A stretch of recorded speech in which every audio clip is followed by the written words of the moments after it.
The sutta we chanted just now is called Setting the Wheel of Dharma in Motion.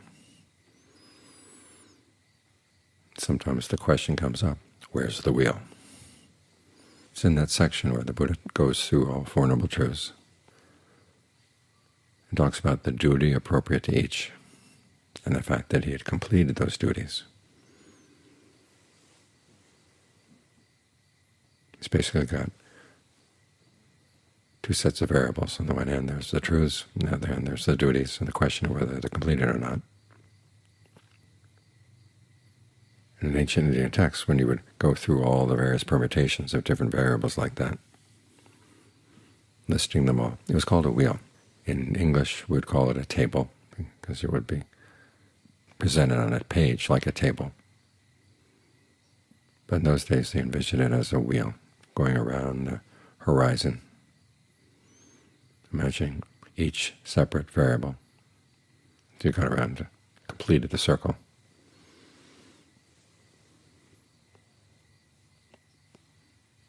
And the fact that that is the focal point of the sutta points out that the Buddha didn't just teach the Four Noble Truths, he taught the duties appropriate to each. And the fact that when you complete the duties, that's awakening. For example, with regard to suffering or stress, the First Noble Truth, the duty is to comprehend it. In comprehending, we learn in other parts of the canon that it means comprehending to the point of having no more passion, aversion, and delusion around it. Ordinarily, we wouldn't think that we'd have any passion for suffering. But remember, the Buddhist definition is the clinging to the five aggregates. And we're pretty passionate about that. We cling to these things: form, feeling, perceptions, thought constructs, consciousness, because we think they're going to provide happiness for us. And they do provide some pleasures. If they didn't provide any pleasures at all, we wouldn't have any passion for them. But the point the Buddha is trying to make is, compared to the Third Noble Truth, the ending of suffering, these things are painful. Painful in the fact that if you find any happiness there, it's not going to last. And even while it's lasting, it's not going to be dependable. So you're trying to comprehend that fact, that the things you're holding on to, and these aren't things, they're activities. Form, as the Buddha said, deforms. Feelings feel, perceptions perceive. Thought constructs put things together. Consciousness cognizes. These are activities we engage in. We keep repeating them over and over again. It's with these activities that we feed. You have the form of the body, you have the form of the food. The body needs the food. It feels pain when it doesn't get the food. It feels pleasure when it does. And it's just looking for food. If it sees something, the question is this food or is this not food? Think of a child crawling across the floor. Anything the child runs into, picks it up, puts it in his mouth. To test whether it's food or not. That's our first level of perception, actually. Then there are thought constructs. Suppose you do get something that you can't eat. Then the question is, can you eat it raw, or do you have to do something with it? You got a potato, you can't eat it, it's going to be poisonous. But if you cook it, it's okay.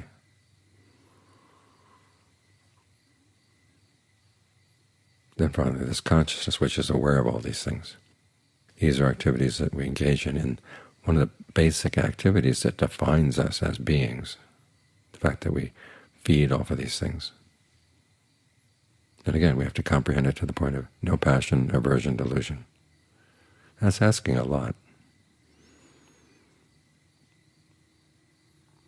And it's really quite radical. Suffering, the Buddha says, is not something that we simply experience on the passive end of the equation. We're actually doing it. The activity of the clinging is the suffering. That's something that's hard to comprehend, which is why we have to work so hard at the practice. This is the cause of suffering. The second truth is craving, and the duty there is to abandon it. When you have any craving around sensuality, a craving around becoming, which is the activity of taking on identity in a world of experience, or craving of non-becoming, when you've got a particular identity in a particular world of experience, you decide you don't like it, you want to get rid of it. These forms of craving are the things that cause us to cling. And later the Buddha said that one of his prime insights of his awakening was to realize that craving for non-becoming was part of the problem. Of course, that presented a question was, what do you do? Well, as he pointed out later, you learn to see the activities that lead to becoming before you take on an identity, before a world of experience even forms in your mind. And you see the various activities that go into that, and you realize that they're not worth it. It's a value judgment. You see that they're ephemeral, untrustworthy, and how could you create anything that would be of real value out of them? Now you might say, well, it's the best I've got, which is why the Buddha teaches the third noble truth, that it is possible to put an end to that craving and to attain the ultimate happiness. That's our reason for practicing. And that, the third noble truth, is to be realized. In other words, you have to learn how to experience it. And you do that by following the path, or developing the path, which is how the Buddha defines the duty there. What that means is you're not here just sitting and being open to the present moment.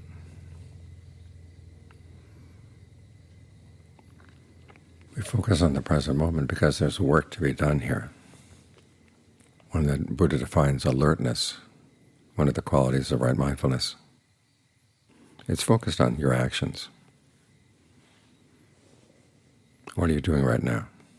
Be very clear about that and realize that you've got these duties. Like right now we're trying to develop mindfulness, develop concentration,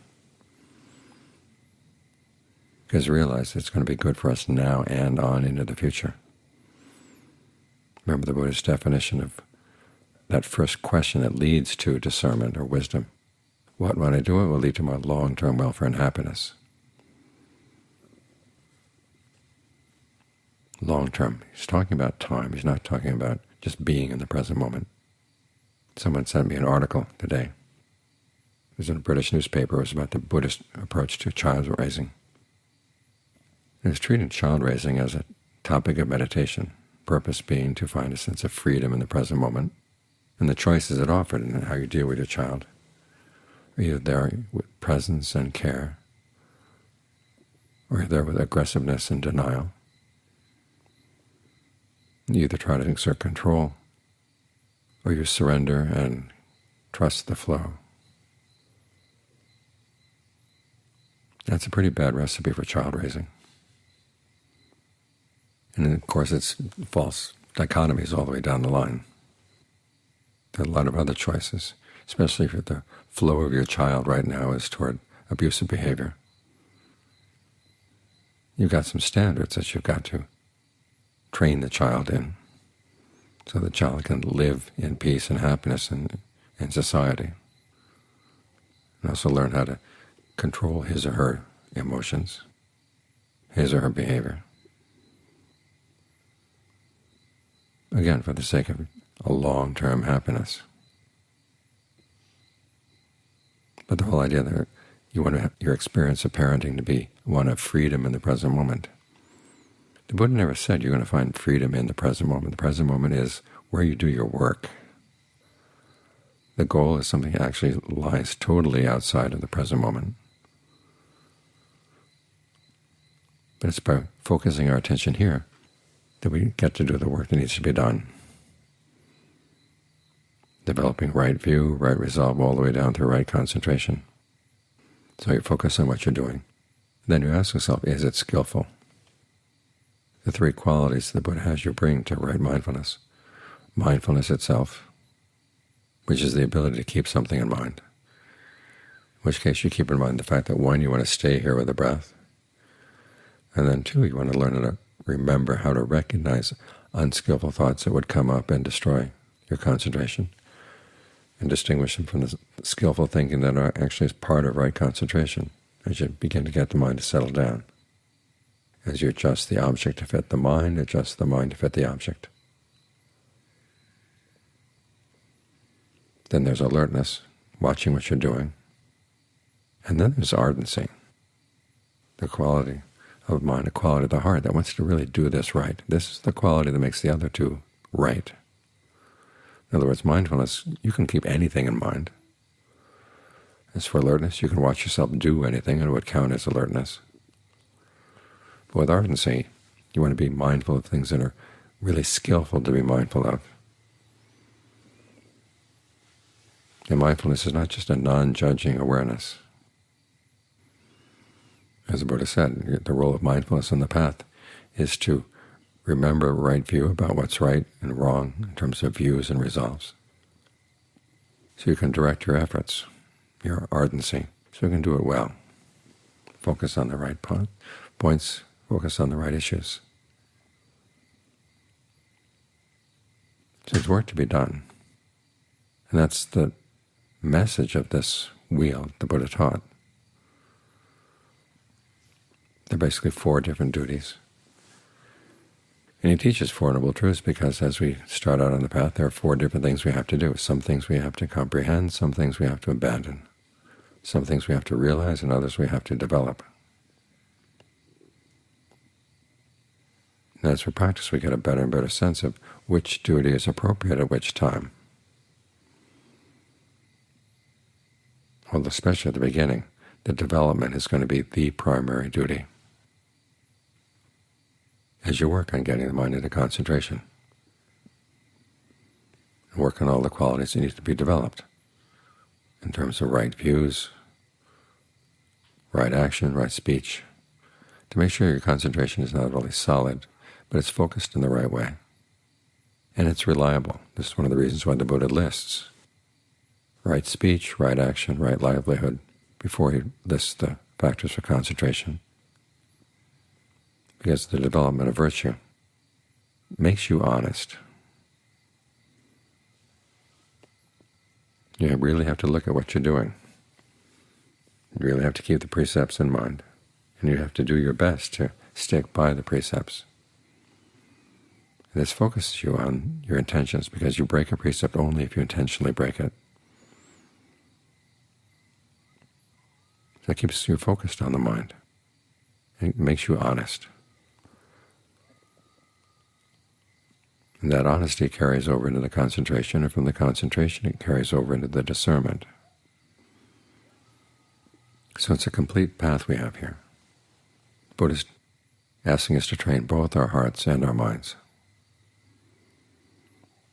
Although in Pali they don't distinguish between the two. The word citta covers both.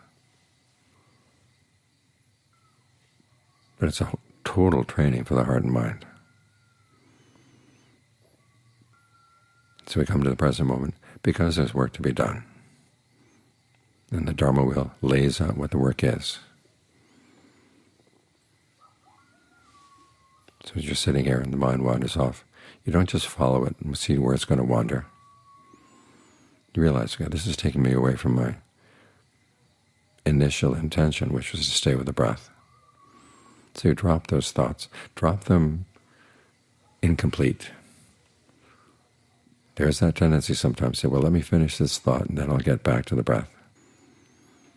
But then that thought has ramifications that lead to other thoughts and more thoughts, and then you find yourself hopping from train of thought to another train of thought.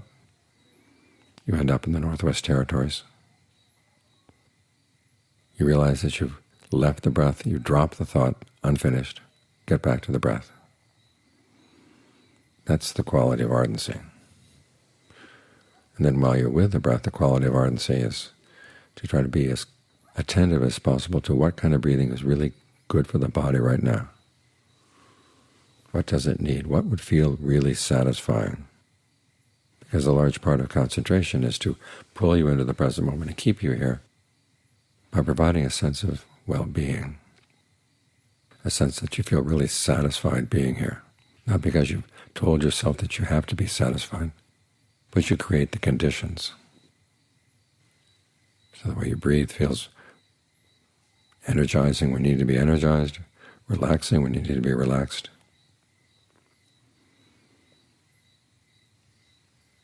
You do the work of the Dhamma wheel.